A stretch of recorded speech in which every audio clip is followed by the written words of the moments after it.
Okay, here we go. Good morning. This is Carrie Freeman. Welcome to My Left Ear. It is Tuesday, September 28th, and this is video 59.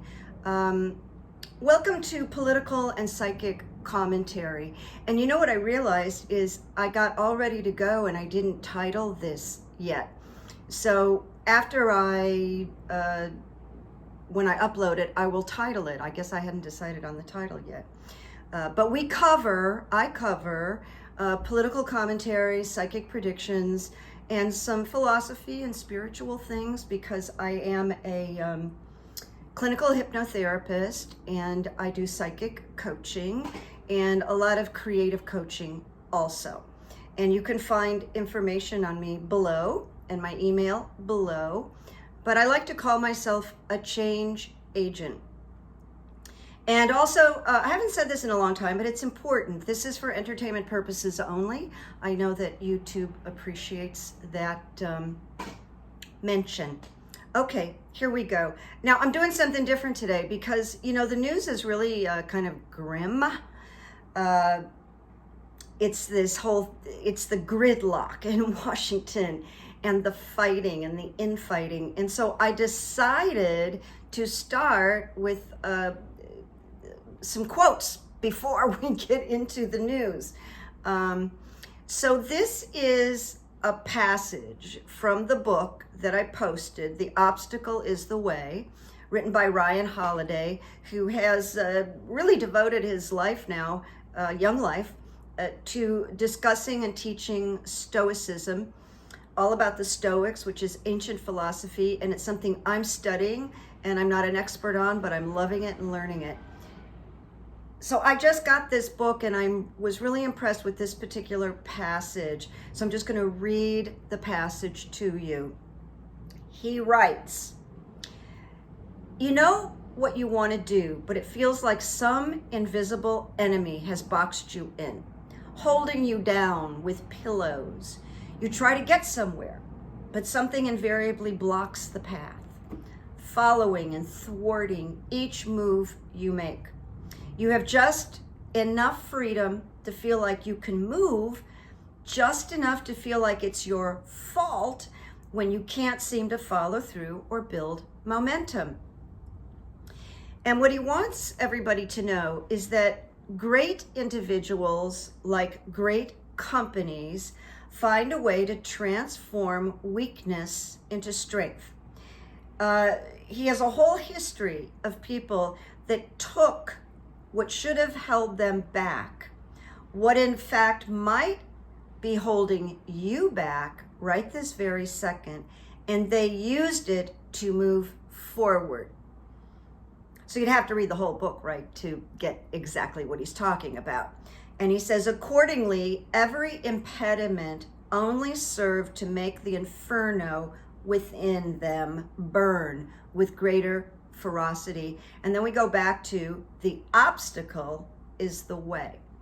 So you might want to look into Ryan Holiday. He has a lot of wonderful short things on YouTube. I just found one of his videos on success, perfectionism, and this is a philosophy that I really embrace.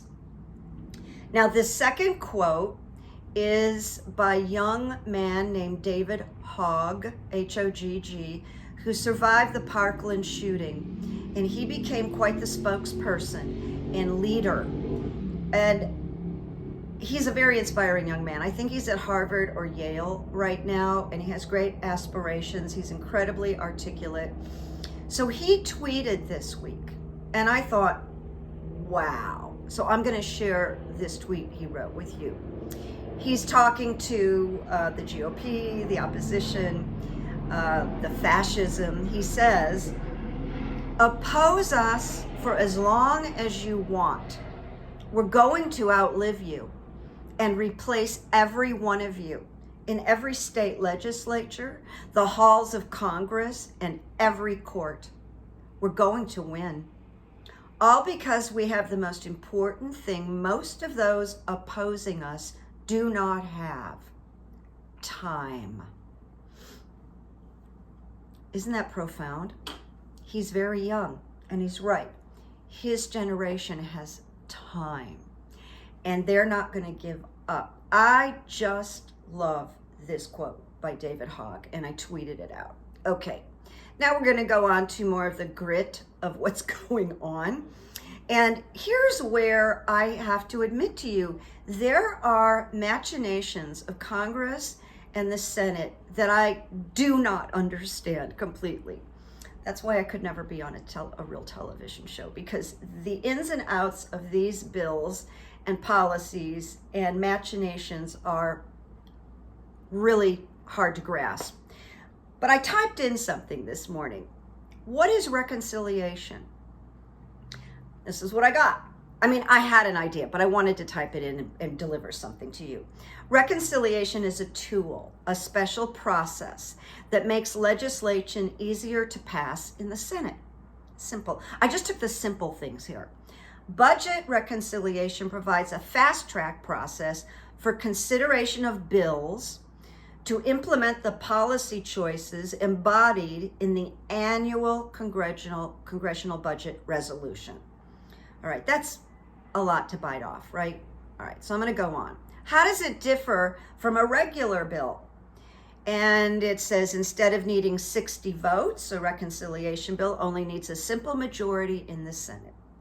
If the budget calls for reconciliation, each committee, I believe in the House, writes a bill to achieve its target. And if more than one committee is told to act, the budget committee puts the bills together into one big bill. Now, do I understand what I just wrote? Not completely, and I hope you're amused. But that bill has special status in the Senate. So, like the budget, it cannot be filibustered. So that's the thing with reconciliation. It can't be filibustered. Then a good question. Why not use it for everything? And then it said to me, Google said to me, no. Other special rules apply. Only policies that change spending or revenues can be included. Senate debate time is limited, and only certain kinds of amendments can be offered. Like, for example, the Social Security program cannot be changed inside the reconciliation. All right, now the big news is this Mitch McConnell saying we won't raise the debt limit, even though the debt limit, the incredible debt, was created by their guy, Donald Trump. It was all created. It has nothing to do with Joe Biden. Joe Biden's debts are in the future. So this is about cleaning up what Trump did. And Mitch McConnell said, no, he's not owning it. He's being a hypocrite. He's not owning, when I say owning it, he's not owning the fact that his guy created the deficit. So he's getting up there with these sort of ghouls in back of him that look like they should be in nursing homes, as well as Mitch. And they just stand there like the Walking Dead behind him. And he's like a hound dog. I think he's bluffing, but I did check with the runes. This is my left ear. My left ear says he's bluffing. But that being said, I could be completely wrong, because there was a vote and every single GOP member voted to not raise the debt ceiling. They want it to crash the Democrats. They want it to look like the Democrats are at fault, because all they want to do is destroy Joe Biden. That's what they want to do. They're not looking at their constituents, their states, how they can help, support, make things better. They really don't have a platform. The platform is destroy Joe Biden. So the GOP is kind of a fascist group. There's no individuals, because they all vote the way Mitch tells them to vote. It reminds me of Scientology, to be honest with you. So I did runes. I did sort of two throws on the runes that I want to share with you. Is Mitch bluffing? Will the GOP raise the debt ceiling? And I got these interesting runes. So the first rune was the rune of opening, and someone asked me to please show these. So that is the rune of opening. Now, when it's in an opposite direction, that's called reversed, and this was reversed. And it says, expect a darkening in some situation or aspect of your life. Something may be dying, must face up to a death. Now, what's interesting about these runes is I've had to determine, are they talking to Mitch or are they talking to us? But let me go through all of it, and I'll tell you what I think. Must face up to a death. That has to do with a way of life that is invalidated by growth. Okay, growth.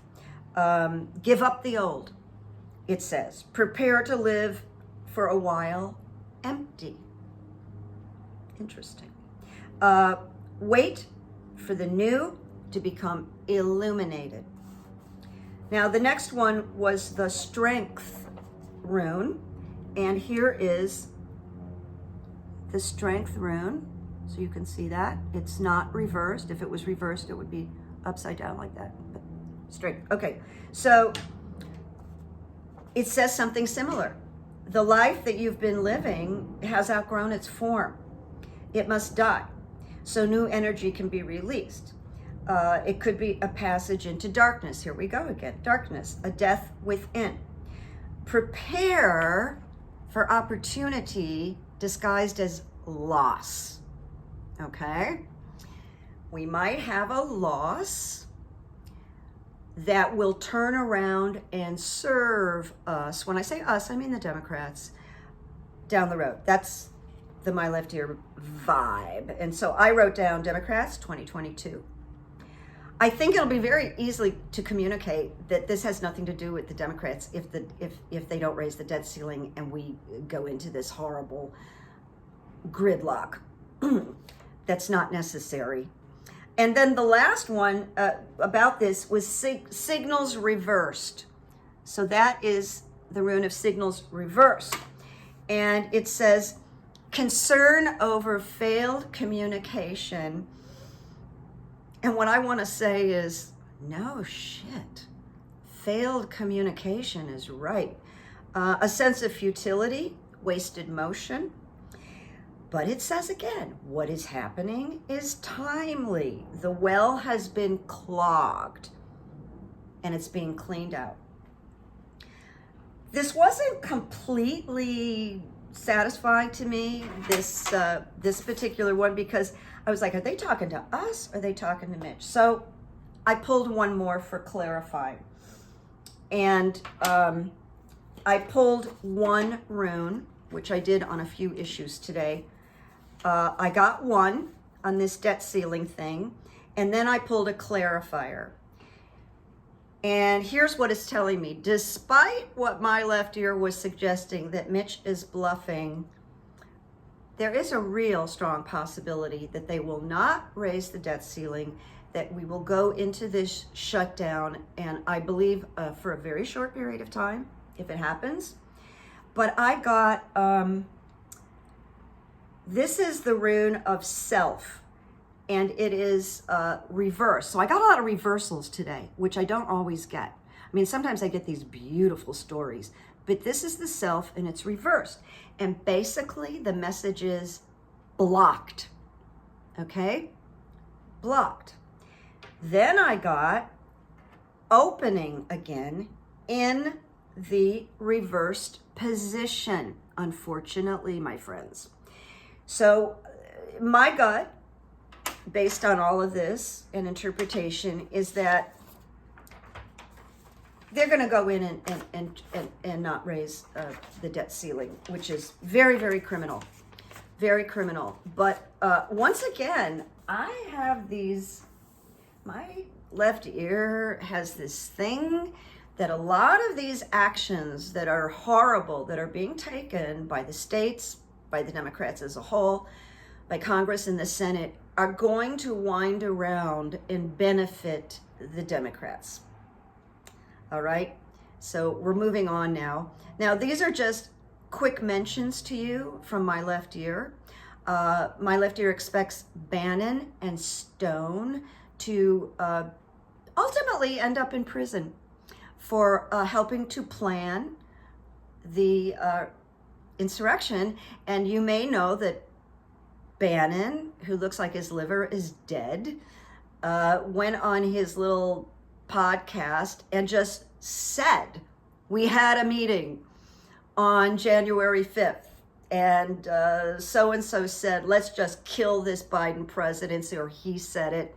It's on video. He said it. Then, of course, there was this attorney who wrote a 7-point plan to overthrow the election. We have a copy of it now. We have evidence that Trump and Trump's people absolutely understood that he lost the election. Absolutely. But we have proof. See, it's not a rumor. This is so interesting. Now, another my left ear thing that came boing is that Lauren Boebert will not be reelected. She's in trouble. That came. But I didn't have a clear on Marjorie Taylor Greene. So I thought, I don't want to spend a lot of time on her because she's so dysfunctional and dark and disturbing. I don't want to give her any power, so I just pulled one rune, and boy, it was a doozy. It was so good. Will Marjorie Taylor Greene win? And I got the rune, stand still. Stand still. But let me read to you what the book, it says, the winter of spiritual life is upon you. Positive accomplishment is unlikely now. Do not rely on help. There will be no help. There's your answer for Marjorie Taylor Greene. And maybe she and Lauren can go on Let's Make a Deal and, make some money on a game show. So that I loved. All right. Now, I'm going to go on here. I want to say something about Bob Woodward, who wrote this book with Bob Costa called, what was it? One word. One word. Peril? Is it peril? Okay. He is saying that 45 is going to run for president again. He feels pretty confident of it. My left ear does not, and it hasn't. I think there's, he might be thinking about it, but, he is deteriorating. And when he got up and made a speech at a rally this past week, he slurred a lot of words. He lost his train of thought. He couldn't grab certain words. And then he said crazy things like he won Arizona by a landslide in this audit, which of course he didn't. But he was like, I won, and I won big. Nutty. And then he went on a rant about Marjorie Taylor Greene, saying how smart she is. She's one of the smartest people he's ever met. He's really nuts. I disagree with Bob Woodward. And I question Bob Woodward from the standpoint is that Bob Woodward has proven to us through his books that he's had information that could be very valuable that he's saved for his books. Like he knew before anybody that Trump knew about the COVID virus, but he saved it for his book. And this peril is very revealing. And some of this information, I don't know. I just don't know about Bob Woodward. He's doing these books. He's entertaining. He's got a history. What do I know? I mean, I don't have that kind of success, but it's just this weird feeling I have about him.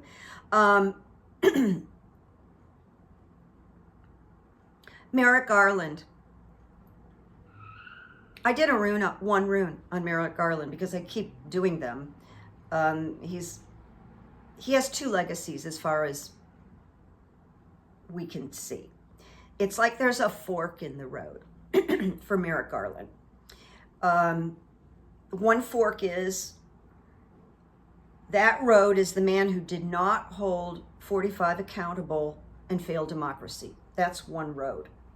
The other road is the man who indicted the 45th president and saved democracy. 2 roads. I believe that's what we're looking at right now, because we don't know what he's actually doing and we don't know what he's up to. So I pulled one rune. What road is Merrick Garland going to choose? And I pulled the rune of joy. And that tells me he's going to step up. Because when he steps up, I'm not going to say if, I'm going to say when he steps up, a lot of people are going to feel joy and relief that the one guy, the Attorney General, can step in and start to make things happen, start to make him accountable. So we got joy. I kind of like ending on that rune. Oh, now we're moving on. Just gonna do a quick kindness on the street. I've been thinking about it this week, and this week I can't say any stories popped out. You know, it's like good evidence. Sometimes there's a cluster of good evidence, and then sometimes, you know, there's like a little space. And then this starts up again, the energy starts up. So it's like that with kindness on the street. I mean, I do it when I see the opportunity. I don't go out and try to drum something up. I think you know what I mean. I'm just waiting for that moment. But I was thinking about someone that I dated a long time ago, and he passed away at the height of his career. He had a very successful career. I actually predicted it, which was very difficult. He was overweight and he was unhappy, and I told him about the Optimum Health Institute in San Diego, which is like bare bones health, drinking lots of juices and treadmills, and very simple. And he loved the idea, and he checked it out, and he said, I'm going to go. And I said, before you go, why don't you go to your doctor and get a treadmill test? Because you kind of look to me like a walking heart attack. And he went, no, I want to lose a few pounds before I get the treadmill. I said, really? Because I really think you should get it before you go. And it's a very shocking thing to share with you that he went there, and I encountered people who got to know him, and he had a wonderful time. He loved it, and he died on the treadmill of a massive heart attack. It's true. Long time ago, before I started My Left Ear. So he was an actor, and he was really successful in a lot of movies that you would know. And when we dated, which wasn't for very long, because he was a very difficult guy, he had a reputation, because he did a lot of plays in New York on Broadway, and he had a reputation of being kind of cheap, because I knew other actors that would talk about him. But when I dated him, he would always walk up to homeless people and give them cash. Like, I remember pulling up to a 7-Eleven one night after we had dinner, and there was a guy in the corner, you know, sitting on the ground, and he walked right up to him and gave him money. And he did that all the time. He never commented on it. If I said something, he just dismissed it, but he did it all the time. And I remember watching him and thinking, if I had the kind of money that he has, I would be doing the same thing. I would just keep a wad of cash and just hand it out. Because if people are hungry, that's the nicest thing you can do. So I wanted to share that with you.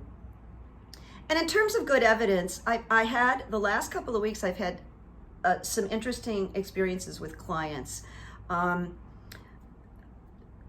Sometimes I'll do a consultation before someone hires me, which is always a good idea. And I'll get an impression, and then I find out additional information maybe on the second or third session, and that shifts things.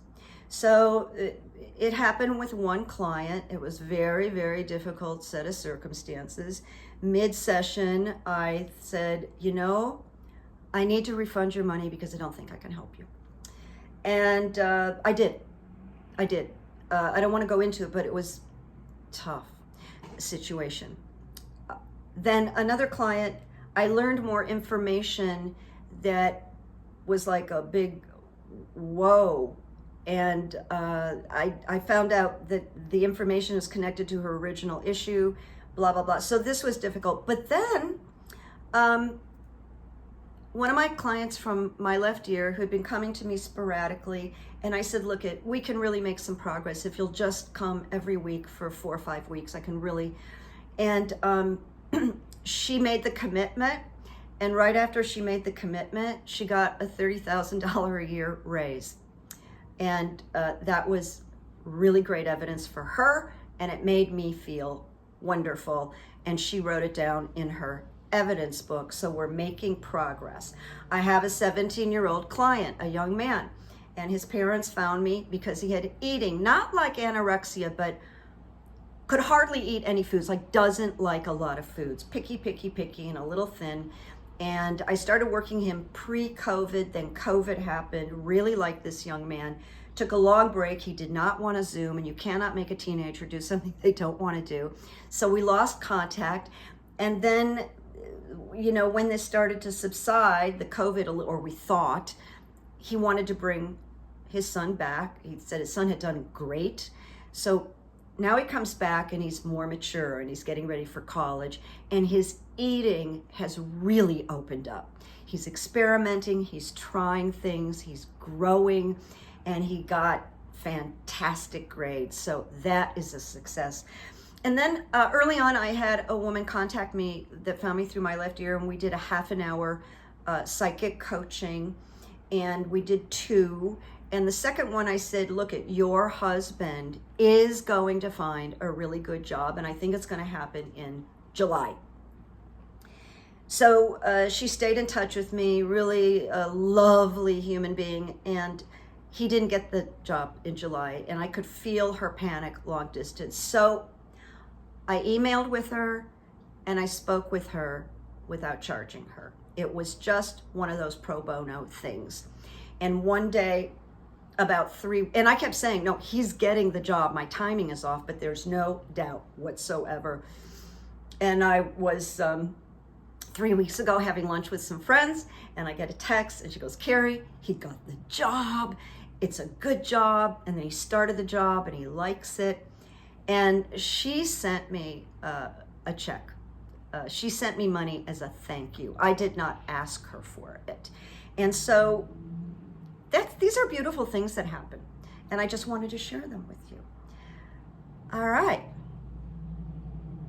Make peace. Make memories. Now, I'll tell you what.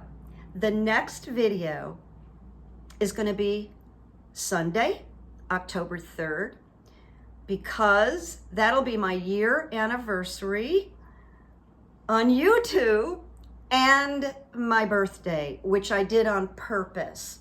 So I've got some ideas about what I'm going to do moving forward, and I actually am going to have a little meeting with someone at Google. So that's when you're going to see me next, Sunday. It's going to be a day of celebration, and we'll mix it up. So there you go. Make peace, make good memories, and it's going to work out in the end. Look at loss disguised, or opportunity disguised as loss. I had it backwards. Just remember, opportunity disguised as loss. That's what I want you to hold on to right now, okay? All right, my friends, bye-bye. Bye-bye.